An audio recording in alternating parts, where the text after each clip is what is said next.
I guess it's my turn now. Are you setting your stopwatch? Yeah. There is no way I am as eloquent as the Nichols. I'm better at saying stupid things than smart, caring, nice words. So I want to start by going off script though. Frank. I want to say a massive thank you to everyone who's got involved today and just helped us out, set everything up. It wouldn't have looked as fantastic as it did without everyone chipping in and just sort of make it look amazing.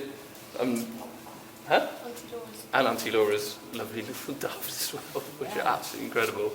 But we've had, it would look nowhere near as beautiful as it does without all of your help and bringing lovely flowers in and just getting it all set up. So thank you all so much. And there's more about you in a minute. So no, Joe.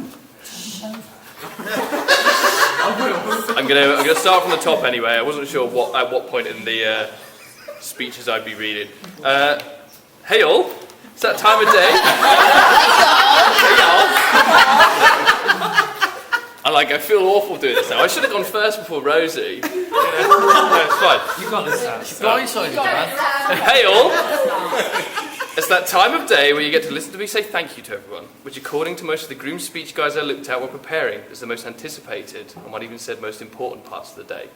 Which I find a little odd, considering you literally watched me and Rosie declare our undying love for each other and be legally married in a beautiful rural setting not too long ago.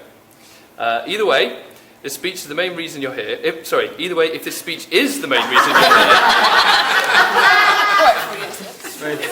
If it is the main reason you're here, I'm flattered and I hope it lives up to your expectations, but I wouldn't hold your breath. I want to start by saying a massive thank you to all of you here today. You've all made a pretty epic trek across England, Wales, and if you're Nina, the bloody North Sea, to be with us today, which me and Ro truly appreciate. We're beyond grateful we get to celebrate this special day with the people that mean the most to us. So if you're here, you've made the clique. You all look absolutely fantastic too, so bloody good effort, I'd say. Sort of following on from what Mark said, I'm sorry things seemed up in the air for a while, especially with the back and forth, what the hell is going on with COVID. Which has meant we've had to think about the scale of the wedding multiple times. I think initially we went from 100 people to 6 to 13 briefly to 2 but we have been incredibly lucky to have Fforrest, who've been so fantastic and accommodating for us and helped us arrange today, and it's been, well, as you've seen, it's bloody beautiful, so we're super grateful. But either way, me and Ro are just so happy we've got all of our favourite people here. A smaller guest list just makes today feel even more intimate and special. Plus we can keep a closer eye on you all. And I've got in brackets here, Meanie/Mr. Burns. No, I know, but Yet. Sorry, Meanie. Sorry. Sorry, pal, it's your day. Media's been incredibly helpful today, so maybe Mr. Burns, ignore the media bit. It also does mean a large-scale party is on the cards at some point, so please watch this space. Sadly, the smaller guest list means we're missing lots of important people today, as Mark has said. Grannies, nannies, aunties, uncles, as well as those who couldn't have made it regardless of numbers. We're sad we're not able to celebrate in the company of our granddads, with their wealth of stories and experiences, or one of DC's characters such as Spitty Kitty. It's as brilliant as it sounds. I know Chris is extremely proud of you today, Rosie. And so is DC and Grandad Ken. And I'm sure they're all getting along like a bloody house on fire, so... on the topic of family, I want to thank my bloody amazing parents for being just that. Mum and Dad, thank you so much for everything you've done for me over the years and welcoming Rosie to the madhouse that is 17. I highly doubt Rosie expects to be sharing a bedroom or bunk bed with my younger brother when she visited for the first time. I love it. Yeah. Thanks, Rosie. Not the snoring and whatever. Either way, she took it in her stride, as she does with everything, even eating parsnips with a smile. Or grimace. I learnt to like parsnips. She did learn to like parsnips, yeah. AKA dead carrots. Marriage is a killer. I distinctly remember a conversation with Mum after she'd met Ro, who was singing her praises and repeatedly told me how lovely Rosie was. She told me how Dad, who's generally pretty reserved, agreed with the sentiment and in true Ken Kirkham fashion, said how Rosie was a lot better than the last one.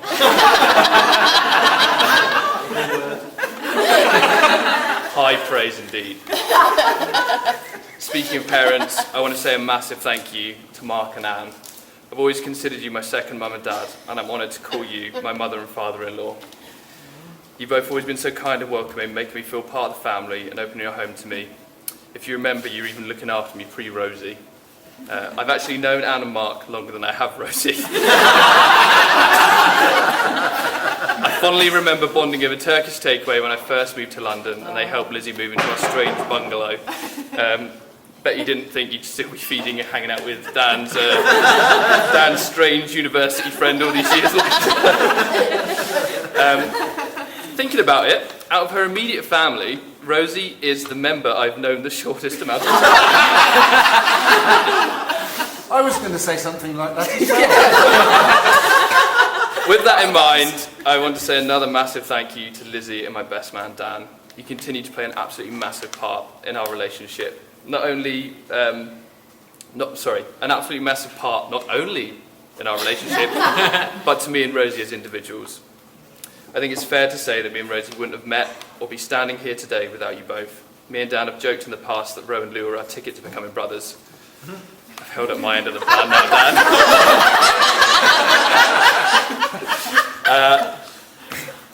Dan. Somewhat into our relationship, me and Ro learned of a scheme Lou and Dan had concocted all those years ago to try and matchmake us together. I'm not sure of the details, so you'll have to ask them yourselves. But whatever it was worked, apparently. More on that later. More on that later, excellent. A continuation. This wasn't planned. However, I think the plan might have been first put into action on Lizzie's birthday, when we went to Scala for a night out with Face Down. I remember being mesmerised when Rosie started talking to a pretty sad-looking guy in British Sign Language.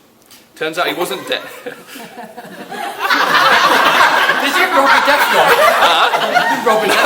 He wasn't even deaf. It turned out... You're ruining everyone's speech now. Sorry.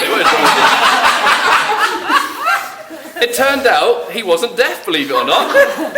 I was just being a creep. At which point Rosie told him where to get off and came to chat to me. Rosie ended up sleeping in a really uncomfortable looking makeshift bed made out of two single armchairs back at our North London bungalow, with a dining chair in the middle for support. The next morning, when we were all sitting outside, Rosie received a call to her crap old phone, which blasted out "Smells Like Teen Spirit." That's when I knew she was the one.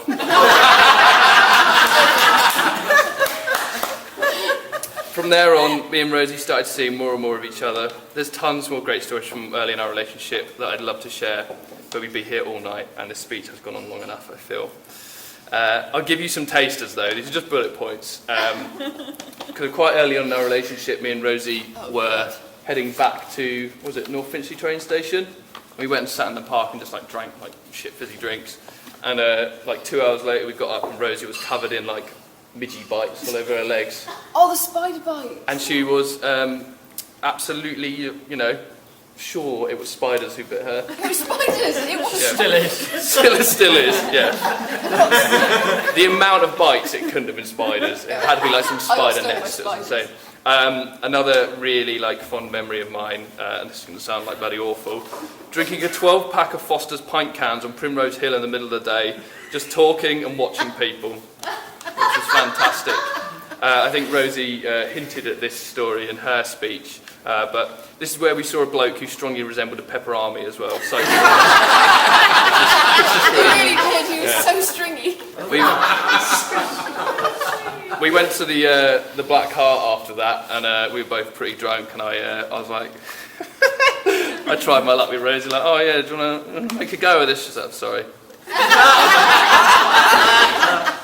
That's when I went to be sick in the toilet.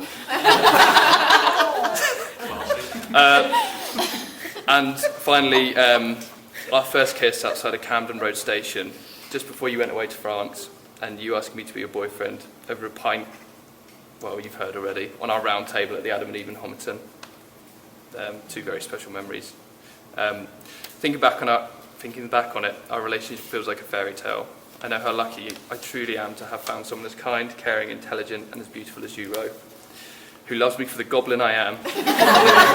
Can't believe I fit goblin into a wedding speech. Goblin I am! Goblin I am!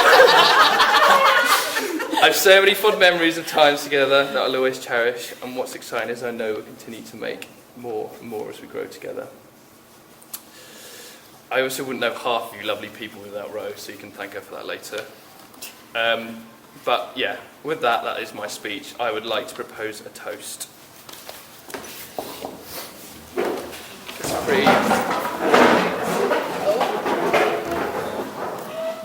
It's a pretty simple one.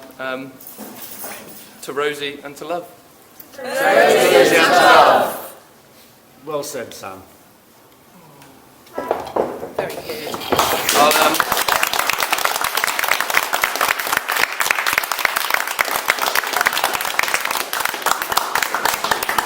I'll now hand you over to my best man Dan, who we'll see if he's as eloquent as I am. Alright,